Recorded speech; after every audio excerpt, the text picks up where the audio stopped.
नमस्कार दोस्तों, अगर आपको भी बेंगलुरु और लखनऊ के बीच खेला गया आईपीएल का 23वां मुकाबला पसंद आया हो तो इस वीडियो को दिल से एक लाइक जरूर करें। दोस्तों, आईपीएल 2026 का 23वां और अब तक का सबसे रोमांचक, सांसों को रोक देने वाला महामुकाबला आज आईपीएल इतिहास की दो बड़ी टीमें रॉयल चैलेंजर्स बेंगलुरु और लखनऊ सुपर जायंट्स के बीच एम चिन्नास्वामी स्टेडियम बेंगलुरु में खेला गया। ऐसे में मुकाबले की शुरुआत हुई बेंगलुरु के टॉस जीतने को लेकर। जी हाँ, आज के इस रोंगटे खड़े कर देने वाले महामुकाबले में कप्तान रजत पाटीदार ने टॉस जीता और पहले गेंदबाजी करने का फैसला किया और विपक्षी टीम लखनऊ को बल्लेबाजी के लिए आमंत्रित किया था। फिर मुकाबला शुरू हुआ। रनों की बारिश करने के इरादे से लखनऊ की ओर से मिचेल मार्श और एडम मार्करम ओपनिंग बल्लेबाजी करने के लिए मैदान में उतरे। दोस्तों, इन दोनों ही बल्लेबाजों के कंधों पर इस महामुकाबले में अपने टीम को एक विस्फोटक ओपनिंग शुरुआत दिलाने की बड़ी जिम्मेदारी थी। और दोस्तों, ऐसा ही कुछ लखनऊ के ओपनिंग बल्लेबाजों के द्वारा देखने को भी मिला। जी हाँ, बेंगलुरु की ओर से पहला ओवर लेकर आए भुवनेश्वर कुमार के खिलाफ ओवर की दूसरी ही गेंद पर स्ट्राइक पर मौजूद बल्लेबाज मिचेल मार्श ने अपना हाथ खोला और पीछे की ओर कट लगाते हुए जोरदार चौके के साथ अपनी पारी का आगाज कर डाला। तो वहीं इसके बाद स्ट्राइक रोटेट करते हुए इस पहले ओवर को पूरी तरीके से लखनऊ के हित में किया। बता दूं, इस पहले ओवर में लखनऊ के बल्लेबाजों ने 9 रन बटोरे। दोस्तों, पहला ओवर तो लखनऊ ने अपने हित में किया था, लेकिन देखा जाए तो दूसरा ओवर बेंगलुरु के पक्ष में रहा, जहां पर गेंदबाजी पर आए तूफानी गेंदबाज जोश हेजलवुड ने आते ही अपनी घातक गेंदबाजी का नमूना मैदान में पेश किया और दोनों ही लखनऊ के बल्लेबाजों को कभी अपनी इन स्विंग तो कभी आउट स्विंग गेंद में उलझा के रखा और इस ओवर में मात्र स्ट्राइक रोटेट करने का मौका दिया। दोस्तों, देखा जाए तो पावर प्ले में पूरी तरीके से अब बेंगलुरु के गेंदबाजों का बोलबाला मैदान पर देखने को मिल रहा था। जी हाँ, क्योंकि दूसरा ओवर भी शांत साबित होने के बाद मैच का तीसरा ओवर भी काफी बेहतरीन बेंगलुरु के लिए रहा, जहां पर पहली 5 गेंदों पर भुवनेश्वर कुमार ने स्ट्राइक पर मौजूद मिचेल मार्श को काफी ज्यादा परेशान किया और मात्र 1 रन बटोरने का मौका दिया। लगने लगा यह ओवर भी पिछले ओवर की तरह खत्म होगा, परंतु दोस्तों, अंतिम गेंद पर भुवनेश्वर कुमार अपनी लाइन से भटके और इसका फायदा मिचेल मार्श ने काफी बेहतरीन तरीके से उठाया और पटकी हुई गेंद पर जोरदार पुल लगाते हुए गेंद को सीधे स्टेडियम पार पहुंचा दिया और अपनी पारी का पहला छक्का जड़ दिया। परंतु दोस्तों, यह छक्का आने के बावजूद देखा जाए तो अब तक हुए पहले पावर प्ले के 3 ओवर पूरी तरीके से बेंगलुरु के हित में रहे थे, जहां पर अब तक 18 गेंदों पर मात्र 22 ही रन लखनऊ की टीम स्कोर बोर्ड पर लगाने में सफल हो पाई थी। ऐसे में एक सम्मानजनक स्कोर पावर प्ले में खड़ा करना था, तो अब मैदान में मौजूद लखनऊ के दोनों ही ओपनिंग बल्लेबाजों को अपने गियर शिफ्ट करते हुए ताबड़तोड़ बल्लेबाजी करना जरूरी था। और दोस्तों, ऐसी ही कुछ झलकियां मैच के चौथे ओवर की पहली 5 गेंदों पर देखने को भी मिली, जहां पर बेंगलुरु की ओर से गेंदबाजी पर आए रसिक डार का आते ही स्ट्राइक पर मौजूद बल्लेबाज एडम मार्करम ने समाचार लिया और पहली 3 गेंदों पर सॉलिड डिफेंस दिखाने के बाद ओवर की चौथी गेंद पर कदमों का इस्तेमाल किया और ऑफ साइड की ओर गेंद को भेजते हुए गेंद को सीधे तारामंडल में पहुंचा दिया। परंतु दोस्तों, मानो जैसे एडम मार्करम का यह अंदाज गेंदबाजी कर रहे रसिक डार को पसंद नहीं आया। जी हाँ, क्योंकि छक्का लगाने के बाद अगली ही गेंद पर रसिक डार ने अपनी तूफानी गेंद में स्ट्राइक पर मौजूद एडम मार्करम को फंसाया और देवदत्त पडिक्कल के हाथों कैच आउट करवाते हुए पावर प्ले में ही एक बड़ा झटका लखनऊ की टीम को दे दिया। आपको बता दें, एडम मार्करम आज टीम के लिए कुछ खास नहीं कर पाए और मात्र 8 गेंद में मात्र 12 रन बनाकर पवेलियन लौट गए। दोस्तों, पावर प्ले में ही लखनऊ के बड़े बल्लेबाज का विकेट हाथ लगने के चलते अब काफी ज्यादा जल्लोष करते हुए बेंगलुरु के खिलाड़ी मैदान पर नजर आ रहे थे, तो वहीं दूसरी ओर काफी निराश होते हुए एडम मार्करम पवेलियन का रास्ता नाप चुके थे। ऐसे में दोस्तों, पहला विकेट गिर जाने के बाद अब 3 नंबर पर बल्लेबाजी करने लखनऊ की ओर से मैदान में उतरे खुद कप्तान ऋषभ पंत, जिन्होंने आते ही पहली गेंद पर बड़ा शॉट खेलने का प्रयास किया, परंतु दोस्तों गेंद उनके सीधे एल्बो पर जा लगी। इस कारण वे काफी ज्यादा गंभीर चोटिल हो गए। इसके बाद उन्होंने खेलने का प्रयास तो किया, परंतु चोट ज्यादा होने के चलते वह अपने खेल को आगे जारी नहीं रख पाए और इसके बाद रिटायर्ड हर्ट होते हुए पवेलियन का रास्ता नाप लिए। ऐसे में दोस्तों, पंत के पवेलियन लौट जाने के बाद अब लखनऊ की ओर से मैदान में उतरे निकोलस पूरन। बता दूं, यह ओवर जोश हेजलवुड का काफी किफायती रहा, जहां पर उन्होंने मात्र 1 रन बनाने का मौका लखनऊ की टीम को दिया। परंतु दोस्तों, अब पावर प्ले का मात्र आखिरी ओवर लखनऊ की टीम के पास बचा हुआ था। इस कारण कुछ भी करके इस ओवर को बड़ा बनाना आवश्यक था। परंतु दोस्तों, बेंगलुरु की चल रही घातक गेंदबाजी के सामने पावर प्ले के आखिरी ओवर में भी लखनऊ के बल्लेबाज कुछ खास नहीं उखाड़ पाए और गेंदबाजी पर आए रसिक डार के खिलाफ मात्र इस ओवर में महज 2 ही रन बनाने में सफल हुए। इस कारण दोस्तों, आज पावर प्ले का 6 ओवर का खेल खत्म होने तक लखनऊ की टीम 35 ही रन स्कोर बोर्ड पर लगा पाई। दोस्तों, देखा जाए तो विकेट गिर जाने के चलते जैसी चाहिए वैसी एक धुआंधार शुरुआत पावर प्ले में लखनऊ के बल्लेबाज आज टीम को दिलाने में कामयाब नहीं हो पाए थे, परंतु बेंगलुरु जैसी बड़ी टीम के सामने विशाल लक्ष्य खड़ा करना था। तो अब मैदान में मौजूद निकोलस पूरन और मिचेल मार्श को अपनी जिम्मेदारी को समझते हुए तेज रफ्तार से बल्लेबाजी करना जरूरी था। परंतु दोस्तों, ऐसा कुछ लखनऊ की ओर से देखने को मिलता। उससे पहले ही पावर प्ले के बाद अगला यानी मैच का 7वां ओवर लेकर आए। जोश हेजलवुड ने अपनी तेज रफ्तार की अंदर आती हुई गेंद में स्ट्राइक पर मौजूद निकोलस पूरन को फंसाया और सीधे गिल्लियों को बिखेरते हुए आज के महामुकाबले का दूसरा झटका लखनऊ की टीम को दे दिया। आपको बता दें, निकोलस पूरन आज के महामुकाबले में मात्र 1 ही रन बना पाए दोस्तों। पहले ही रन गति धीमी और इसी बीच यह दूसरा झटका लग जाने के चलते अब पूरी तरीके से प्रेशर लखनऊ की टीम पर आ चुका था, क्योंकि अब तक 50 रन भी स्कोर बोर्ड पर नहीं लगे थे और 2 बड़े बल्लेबाज खराब शॉट खेलते हुए अब टीम का साथ छोड़ चुके थे। ऐसे में दोस्तों, 2 बड़े बल्लेबाजों के पवेलियन लौट जाने के बाद अब लखनऊ को संभालने मैदान में उतरे युवा बल्लेबाज आयुष बड़ोनी, जिन्होंने आते ही अपनी बेहतरीन लय का नमूना मैदान में पेश किया और विकेट चटकाने वाले जोश हेजलवुड के खिलाफ पीछे की ओर कट लगाते हुए शानदार चौका जड़ दिया और अपने इरादों को स्पष्ट कर डाला। परंतु दोस्तों, देखा जाए तो यह ओवर भी बेंगलुरु के हित में रहा, क्योंकि चौका आने के बावजूद इस ओवर का अंत होने तक महज 5 ही रन लखनऊ की टीम बनाने में सफल हो पाई। दोस्तों, पिछले ओवर में तेज गेंदबाज को विकेट मिला था, लेकिन इसके बावजूद बेंगलुरु के कप्तान पाटीदार ने अगले ओवर में चालाकी करने की कोशिश की और गेंद थमाई अपने अनुभवी गेंदबाज कृणाल पांड्या को। परंतु दोस्तों, देखा जाए तो इस बार उनकी यह चालाकी उन पर ही भारी पड़ी। जी हाँ, क्योंकि जैसे ही स्पिनर खेल में आए, मिचेल मार्श ने अपना रौद्र अंदाज दिखाया और कृणाल पांड्या के खिलाफ पहले ओवर की तीसरी गेंद पर नीचे बैठकर गेंद को घसीटते हुए ऑफ साइड की ओर एक बेहतरीन चौका जड़ दिया। तो वहीं इसके बाद ओवर की आखिरी गेंद को सामने की ओर खेलते हुए एक चमचमाता हुआ छक्का सीधे दर्शक दीर्घा में पहुंचा दिया। बता दूं, लंबे अंतराल बाद यह ओवर लखनऊ के हित में रहा, जहां पर मिचेल मार्श ने अपने खुद के दम पर 12 रन बटोरे लगने लगा। अब यहां से रनों की रफ्तार लखनऊ की ओर से देखने को मिलेगी। परंतु दोस्तों, इसके बाद अगला ओवर फिर शांत रहा, जहां पर अपने स्पेल का पहला ओवर लेकर आए सुयश शर्मा ने अपनी फिरकी का जाल मैदान में बिछाया। भले ही ओवर की दूसरी गेंद पर मिचेल मार्श को बल्ले के अंदरूनी किनारे के चलते एक चौका पीछे की ओर प्राप्त हुआ, परंतु यह चौका छोड़ दिया जाए तो इस ओवर में कोई भी बड़ा शॉट देखने को नहीं मिला। दोस्तों, पावर प्ले खत्म हुए 3 ओवरों का खेल बीत चुका था और इन तीनों ही ओवरों में काफी शर्मनाक बल्लेबाजी लखनऊ की ओर से देखने को मिली थी, जहां पर ना लखनऊ के बल्लेबाज रन बनाने में सफल हुए थे, ना अपने विकेट संभालने में, और इसी के चलते अब धीरे धीरे दबाव भी लखनऊ की टीम पर बढ़ता जा रहा था। और दोस्तों, इसी दबाव में अंततः बहुमूल्य पारी खेल रहे मिचेल मार्श मैच के 10वें ओवर में अपना धैर्य खो बैठे। जी हां, भले ही कृणाल पांड्या के खिलाफ पहले ओवर की तीसरी गेंद पर स्ट्राइक पर मौजूद आयुष बड़ोनी ने एक बेहतरीन पुल लगाते हुए पीछे की ओर एक आसमानी छक्का जड़ा, परंतु दोस्तों, इसके बाद 1 रन बटोरते हुए जैसे ही 5वीं गेंद पर मिचेल मार्श स्ट्राइक पर आए, वे कृणाल पांड्या का सामना करते हुए गलती कर बैठे और बाहर जाती हुई गेंद को छेड़ने के चक्कर में सीधा क्लीन बोल्ड होते हुए टीम को मझधार में छोड़ गए। आपको बता दें, मिचेल मार्श आज बेंगलुरु के खिलाफ 40 रन बनाकर आउट हुए। दोस्तों,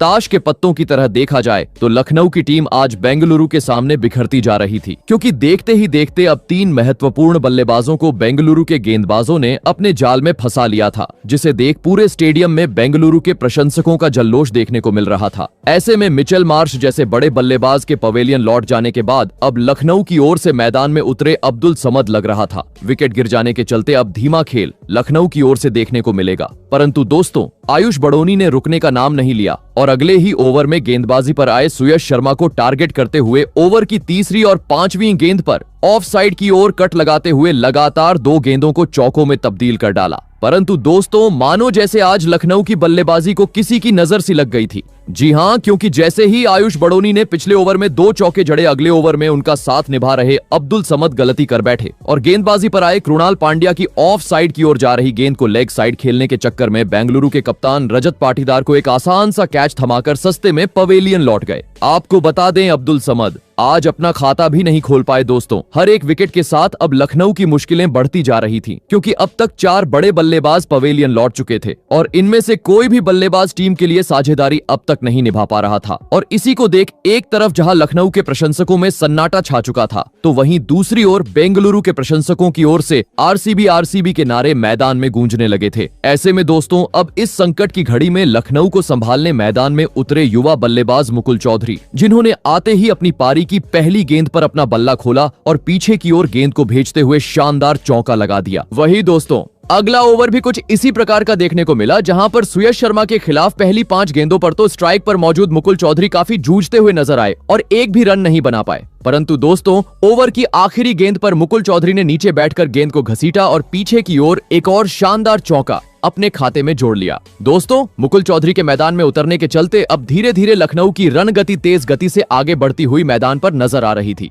जी हां, क्योंकि पिछले 2 ओवरों में 2 चौके जड़ने के बाद मैच के 14वें ओवर में फिर मुकुल चौधरी ने अपना बेहतरीन खेल मैदान में दिखाया और अब तक शानदार गेंदबाजी करने वाले कृणाल पांड्या को इस बार अपने बल्ले का मजा चखाया और ओवर की चौथी गेंद पर 90 मीटर का एक गगनचुंबी छक्का सीधे स्टेडियम पार पहुंचा दिया और अपने इरादों को स्पष्ट कर दिया। जी हां, क्योंकि इस छक्के के साथ ही अब लखनऊ ने 100 रनों का आंकड़ा भी पार कर लिया। परंतु दोस्तों, अब लखनऊ के पास मात्र आखिरी 5 ओवरों का खेल बचा हुआ था, जिस कारण अब हर गेंद पर चौकों छक्कों में डील करना आवश्यक था। और दोस्तों, ऐसा ही कुछ मैच के 16वें ओवर की पहली गेंद पर देखने को भी मिला, जहां पर बेंगलुरु की ओर से गेंदबाजी पर आए रसिक डार के खिलाफ पहली ही गेंद पर स्ट्राइक पर मौजूद आयुष बड़ोनी ने अपने बल्ले का मुंह पीछे की ओर खोला और 2 फील्डरों के बीच गैप निकालते हुए एक लाजवाब चौका जड़ दिया। परंतु दोस्तों, इसके बाद मानो जैसे गेंदबाजी कर रहे रसिक डार इस चौके का बदला निकाल बैठे। जी हां, क्योंकि चौका लगाने के बाद अपने ओवर की तीसरी ही पटकी हुई गेंद में रसिक डार ने स्ट्राइक पर मौजूद आयुष बड़ोनी को फंसाया और विकेट कीपर जितेश शर्मा के हाथों कैच आउट करवाते हुए अहम मौके पर एक बड़ा झटका लखनऊ की टीम को दे दिया।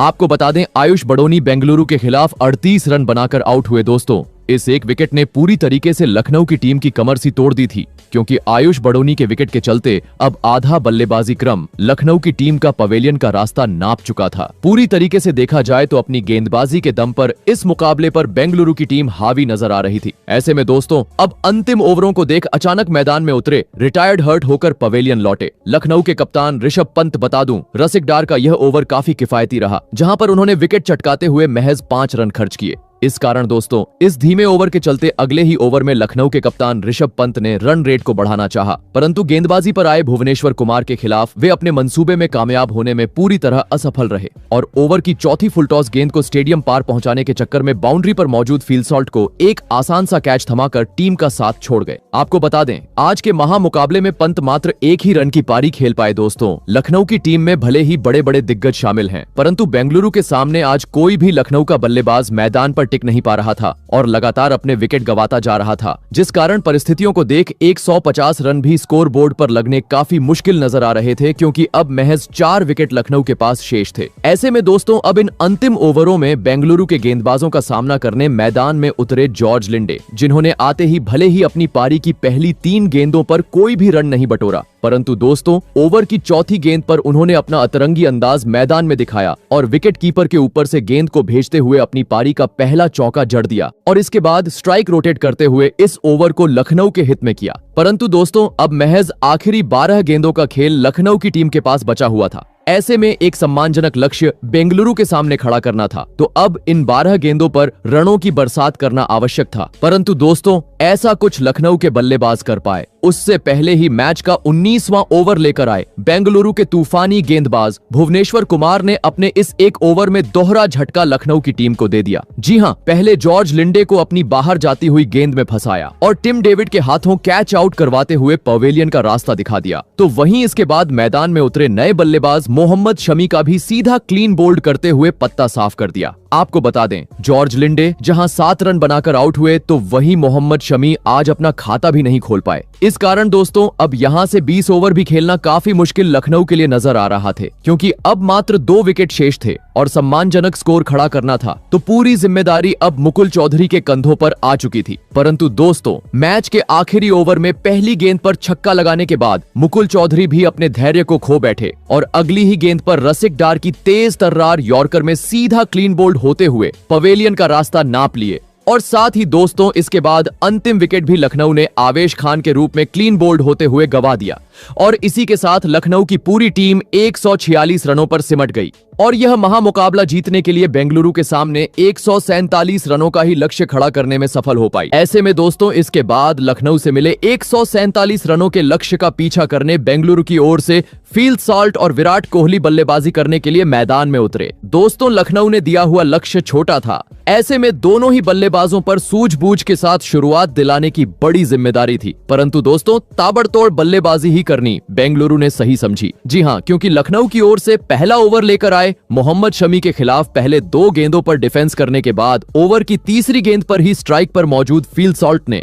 अपना तेज तर्रार शॉट ऑफ साइड की ओर खेला और गेंद को चौके में तब्दील करते हुए धमाकेदार तरीके से अपनी पारी का आगाज कर डाला और इसके बाद स्ट्राइक रोटेट करते हुए इस पहले ओवर को बेंगलुरु के हित में किया। दोस्तों पहला ओवर तो काफी शानदार बेंगलुरु के लिए साबित हुआ था, लेकिन दूसरे ओवर में गेंदबाजी पर आए प्रिंस यादव ने आते ही अपनी घातक गेंदबाजी का जादू मैदान में बिखेरा और पहली 3 गेंदों पर 2 रन खर्च करने के बाद ओवर की चौथी अंदर आती हुई गेंद में फिल सॉल्ट को फंसाया और सीधे गिल्लियां बिखेरते हुए दूसरे ही ओवर में आज के महामुकाबले का बड़ा झटका बेंगलुरु की टीम को दे दिया। आपको बता दें फिल सॉल्ट आज लखनऊ के खिलाफ मात्र 7 ही रन बना पाए। दोस्तों शुरुआती ओवरों में ही बेंगलुरु का कीमती विकेट हासिल होने के चलते जहां एक तरफ लखनऊ के खिलाड़ी अब जल्लोश करते हुए नजर आ रहे थे, वहीं दूसरी ओर बेंगलुरु के प्रशंसकों में अब सन्नाटा छा चुका था। ऐसे में दोस्तों पहला विकेट गिर जाने के बाद अब बेंगलुरु की ओर से मैदान में उतरे लेफ्ट हैंड बल्लेबाज देवदत्त पडिक्कल, जिन्होंने आते ही अपनी बेहतरीन लय का नमूना मैदान में पेश किया और विकेट चटकाने वाले प्रिंस यादव के खिलाफ पारी की पहली गेंद पर फ्लिक लगाते हुए खूबसूरत चौका जड़ दिया। और दोस्तों कहते हैं ना कि खरबूजे को देखकर खरबूजा रंग बदलता है, और ऐसा ही कुछ अगले ओवर में देखने को मिला, जहां पर लखनऊ की ओर से गेंदबाजी पर आए मोहम्मद शमी को इस बार आते ही स्ट्राइक पर मौजूद किंग विराट कोहली ने अपने पाले में लिया और लगातार पहली 3 गेंदों को चौकों में तब्दील कर डाला और एक बार फिर बेंगलुरु के प्रशंसकों को झूमने का मौका दिया। बता दूं यह ओवर लखनऊ के लिए काफी महंगा साबित हुआ, जहां पर कोहली ने अपने खुद के दम पर 15 रन बटोरे। दोस्तों भले ही दूसरे ओवर में फील्ड सॉल्ट के रूप में एक बड़ा झटका बेंगलुरु की टीम को लग चुका था, लेकिन विराट कोहली की धुआंधार पारी के चलते अब पहले 3 ओवरों में ही बेंगलुरु ने 28 रन स्कोर बोर्ड पर लगा दिए थे और दोस्तों इसी में बढ़ोतरी करते हुए नजर आए एक बार फिर घातक बल्लेबाज किंग विराट कोहली, जिन्होंने मोहम्मद शमी की पिटाई करने के बाद अगले ओवर में प्रिंस यादव को उनकी असली औकात दिखाई और इस ओवर में कभी ऑफ साइड तो कभी लेग साइड की ओर शॉट खेलते हुए 4 गेंदों को सीधे बाउंड्री के पार पहुंचा दिया और अपने इरादों को स्पष्ट कर डाला। दोस्तों देखा जाए तो अब तक पूरी तरीके से खेल बेंगलुरु के हित में साबित हुआ था, परंतु दोस्तों अभी भी पावर प्ले का अंतिम 2 ओवरों का खेल बचा हुआ था, जिस कारण देखना दिलचस्प था कि पावर प्ले के आखिरी 2 ओवर कौन सी टीम अपने हित में करती है। ऐसे में दोस्तों रनों की रफ्तार को देख मैच के 5वें ओवर में तेज गेंदबाजों को हटाकर लखनऊ की ओर से स्पिनर गेंदबाज दिग्विजय राठी गेंदबाजी पर आए, परंतु दोस्तों विराट कोहली कहां रुकने वाले थे। जी हां, क्योंकि जैसे ही दिग्विजय राठी ने गेंद संभाली, ओवर की दूसरी गेंद पर विराट कोहली ने उनको अपने बल्ले का मजा चखाया और ऑफ साइड की ओर गेंद को सीधे इस बार स्टेडियम पार पहुंचा दिया। दोस्तों कोहली का बल्ला मानो जैसे आज मैदान पर आग उगल रहा था, जिनके सामने लखनऊ का कोई भी गेंदबाज अपने आप को सिद्ध नहीं कर पा रहा था और हर ओवर में काफी बुरी तरह 10 से 15 रन खर्च करता जा रहा था और इसी के चलते अब काफी तेज गति से बेंगलुरु जीत की ओर बढ़ती हुई नजर आ रही थी, परंतु अब पावर प्ले का महज आखिरी ओवर बचा हुआ था। आवश्यकता थी पहले 5 ओवरों की तरह ही इस आखिरी ओवर को भी अपने हित में करने की और दोस्तों ऐसा ही कुछ मैदान में मौजूद किंग विराट कोहली और देवदत्त पडिक्कल ने करके दिखाया और लखनऊ की ओर से पावर प्ले का अंतिम ओवर लेकर आए। आवेश खान के खिलाफ अपना बेहतरीन खेल दिखाते हुए बेंगलुरु की रणगति को आगे बढ़ाना बरकरार रखा और 6 ओवर का खेल खत्म होने तक टीम को 60 रनों तक पहुंचा दिया। दोस्तों फील्ड सॉल्ट के रूप में जल्दी ही बड़ा झटका लग जाने के बावजूद विराट कोहली की धुआंधार बल्लेबाजी के चलते पावर प्ले में एक धमाकेदार शुरुआत बेंगलुरु की टीम को मिल चुकी थी, लेकिन अभी भी लखनऊ से मिला हुआ लक्ष्य थोड़ा दूर था, जिस कारण अपनी इसी लय को पावर प्ले के बाद भी आगे बरकरार रखते हुए अपना बेहतरीन खेल दिखाना बेंगलुरु के बल्लेबाजों को आवश्यकता था।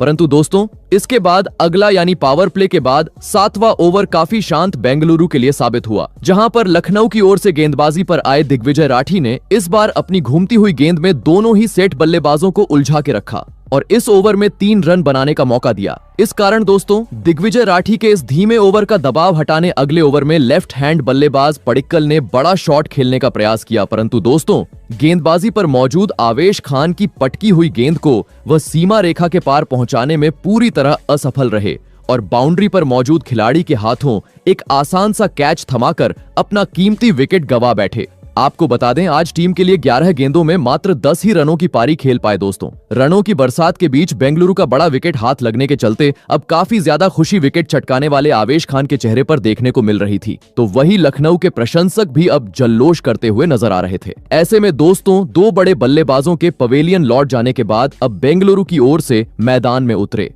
खुद कप्तान रजत पाटीदार। आपको बता दूं, आवेश खान का यह ओवर काफी किफायती रहा, जहां पर उन्होंने विकेट चटकाते हुए महज 2 ही रन खर्च किए। परंतु दोस्तों, यह तूफान के पहले की शांति थी। जी हां, क्योंकि आवेश खान को सम्मान देने के बाद अगले ओवर में बेंगलुरु के कप्तान रजत पाटीदार ने मैदान में आतंक मचा डाला। भले ही गेंदबाजी पर आए, मोहम्मद शमी की पहली 3 गेंदों पर सूझबूझ के साथ पाटीदार ने अपना खेल दिखाया, परंतु दोस्तों, ओवर की चौथी गेंद पर पाटीदार ने अपना हाथ खोला और फुल लेंथ की गेंद को अंपायर के कवर के ऊपर से भेजते हुए अपनी पारी का पहला छक्का जड़ दिया। तो वहीं इसके बाद पटकी हुई गेंद को उसके सही अंजाम यानी सीधे स्टेडियम पार पहुंचा दिया और मोहम्मद शमी के इस बेहतरीन जा रहे ओवर को काफी महंगा साबित कर डाला। बता दूं, अपने खुद के दम पर इस ओवर में रजत पाटीदार ने 14 रन बटोरे और साथ ही विराट कोहली भी अपनी धमाकेदार बल्लेबाजी के चलते काफी तेज गति से अपने 50 की ओर बढ़ते जा रहे थे। परंतु दोस्तों, तभी मैच का 11वां ओवर लेकर आए आवेश खान के खिलाफ अब तक बेहतरीन लय में नजर आ रहे किंग विराट कोहली अपना धैर्य खो बैठे और लॉन्ग ऑन की ओर छक्का लगाने के चक्कर में निकोलस पूरन को एक आसान सा कैच थमाकर अपना कीमती विकेट गंवा बैठे। आपको बता दें, विराट कोहली अपने 50 से मात्र 1 रन से चूके और 49 रन बनाकर अपना विकेट गंवा बैठे। दोस्तों, विराट कोहली के रूप में एक बड़ा झटका बेंगलुरु की टीम को लग जाने के चलते अब स्टेडियम में बैठी विराट की पत्नी अनुष्का और साथ ही अन्य दर्शक भी काफी ज्यादा चिंतित नजर आ रहे थे, क्योंकि कोहली का विकेट मतलब कोहिनूर लखनऊ के हाथ लग चुका था। ऐसे में दोस्तों, 3 बड़े बल्लेबाजों के पवेलियन लौट जाने के बाद अब बेंगलुरु की ओर से मैदान में उतरे विकेटकीपर बल्लेबाज जितेश शर्मा लग रहा था। आवेश खान के इस ओवर में विकेट गिर जाने के चलते यह बेंगलुरु के लिए खराब साबित होगा, परंतु दोस्तों, कप्तान पाटीदार कहां रुकने वाले थे। जी हां, क्योंकि विकेट गिर जाने के बाद आखिरी गेंद पर पाटीदार ने पीछे की ओर अपना बल्ला खोला और खूबसूरत कट लगाते हुए एक शानदार चौका जड़ दिया। परंतु दोस्तों, मैच का असली मजा 12वें ओवर में देखने को मिला, जहां पर नए बल्लेबाज जितेश शर्मा ने मैदान में धमाल मचा डाला और गेंदबाजी पर आए दिग्विजय राठी को तारे दिखाते हुए इस ओवर में लगातार 2 गेंदों को चौकों में तब्दील करने के बाद 2 गेंदों को सीधे स्टेडियम पार पहुंचा दिया और इस ओवर को पूरी तरीके से बेंगलुरु के हित में किया। आपको बता दूं, जितेश शर्मा ने अपनी ताबड़तोड़ बल्लेबाजी के चलते इस ओवर में करीबन 23 रन बटोरे लगने लगा। अब ये दोनों ही बल्लेबाज अंत तक बल्लेबाजी करते हुए काफी आसानी से बेंगलुरु को जीत दिला देंगे। परंतु दोस्तों, इसके बाद मैच के 13वें ओवर में तूफानी गेंदबाज प्रिंस यादव ने अपनी बेहतरीन गेंदबाजी का जादू मैदान में बिखेरा और इस एक ओवर में दोहरा झटका बेंगलुरु की टीम को दे दिया। जी हां, पहले बेहतरीन लय में नजर आ रहे पाटीदार को दिग्विजय राठी के हाथों कैच आउट करवाया, तो वही 2 गेंद बाद उनके साथ निभा रहे जितेश शर्मा को भी विकेटकीपर के हाथों कैच आउट करवाते हुए पवेलियन का रास्ता दिखा दिया।